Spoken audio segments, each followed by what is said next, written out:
नमस्कार। चलिए आज हम ग्लोबल फाइनेंस में हो रहे एक बहुत ही महत्वपूर्ण बदलाव को समझते हैं।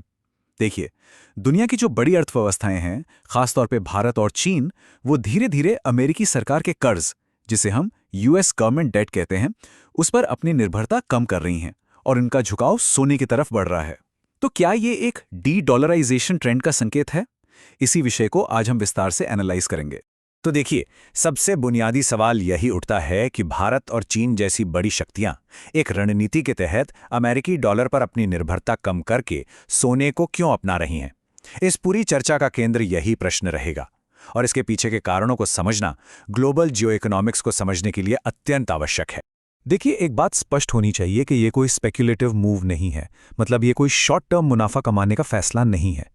सेंट्रल बैंक्स सोने को तब खरीद रहे हैं जब उसकी कीमतें अपने रिकॉर्ड स्तर पर हैं।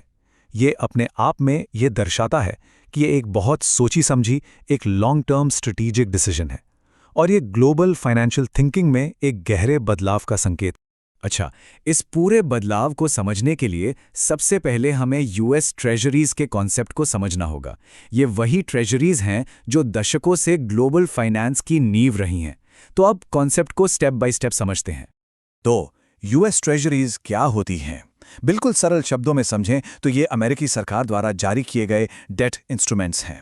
मतलब जब कोई देश या कोई संस्था इन्हें खरीदती है तो वो असल में अमेरिकी सरकार को एक तय ब्याज दर पर कर्ज दे रही होती है। इन्हें गवर्नमेंट बॉन्ड्स या सिक्योरिटीज भी कहा जाता है। कई दशकों से यूएस ट्रेजरीज को दुनिया का सबसे सुरक्षित एसेट माना जाता रहा है। क्यों?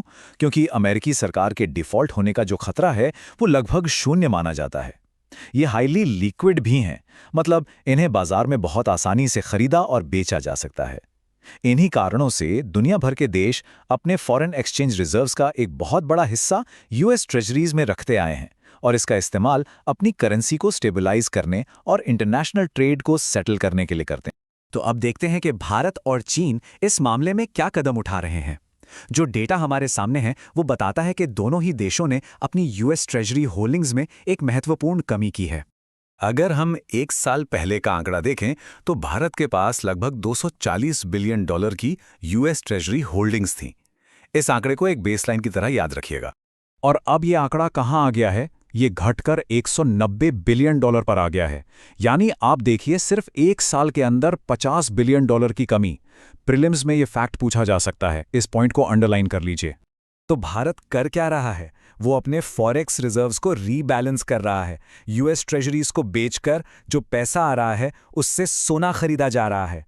इसका नतीजा ये है कि भारत के कुल 687 बिलियन डॉलर के फॉरेक्स रिजर्व्स में सोने का जो हिस्सा पहले करीब 9% था, वो अब बढ़कर 14% से भी ज्यादा हो गया है।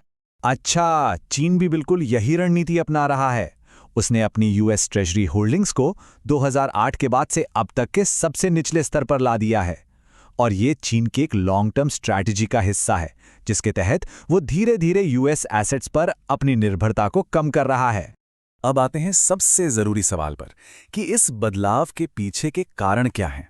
आखिर देश ट्रेजरीज को छोड़कर सोने की तरफ क्यों जा रहे हैं? मेंस में इन्हीं पॉइंट्स पर एनालिसिस लिखना होगा। इस बदलाव के पीछे के जो कारण हैं उन्हें हम 3 मुख्य भागों में बांटकर समझ सकते हैं। पहला, बॉन्ड मार्केट में बढ़ता हुआ जोखिम। दूसरा, भू राजनीतिक तनाव और प्रतिबंधों का डर। और तीसरा, सोने की अपनी आंतरिक सुरक्षा, जिसे इंट्रिंसिक सेफ्टी कहते हैं। चलिए एक एक करके इन्हें समझते हैं। अगर हम इन दोनों एसेट्स की तुलना करें तो तस्वीर और भी साफ हो जाती है। यूएस ट्रेजरीज में डिफॉल्ट रिस्क कम है, यह सही है, लेकिन सोने में वो शून्य है। पॉलिटिकल रिस्क ट्रेजरीज में बहुत ज्यादा है क्योंकि ये पूरी तरह से यूएस की पॉलिसीज पर निर्भर करता है, जबकि सोना पॉलिटिकली न्यूट्रल होता है। और सबसे महत्वपूर्ण बात सैंक्शंस की है।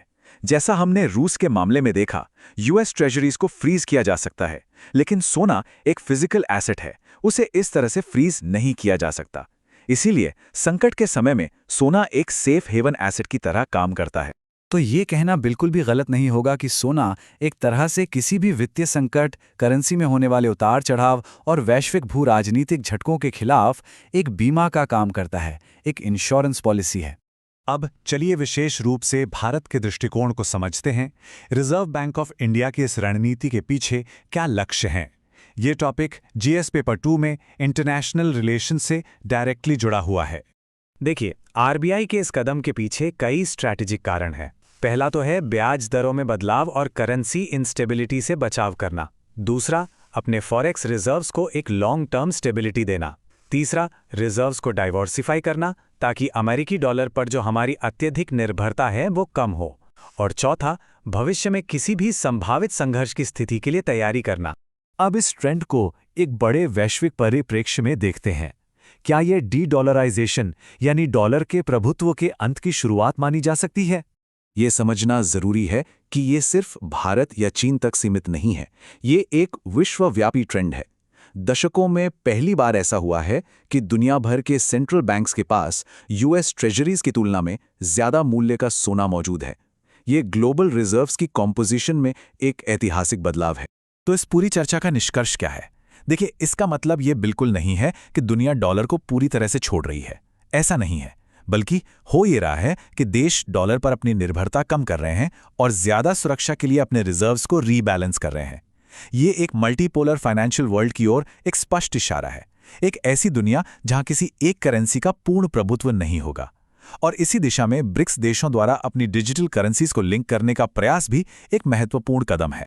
तो अंत में ये विचारणीय प्रश्न उठता है, क्या डॉलर के पूर्ण प्रभुत्व का युग वास्तव में समाप्त हो रहा है और एक मल्टीपोलर फाइनेंशियल वर्ल्ड आखिर दिखेगा कैसा? इंटरव्यू में इस पर आपका ओपिनियन मांगा जा सकता है। इस पर विचार जरूर कीजिएगा।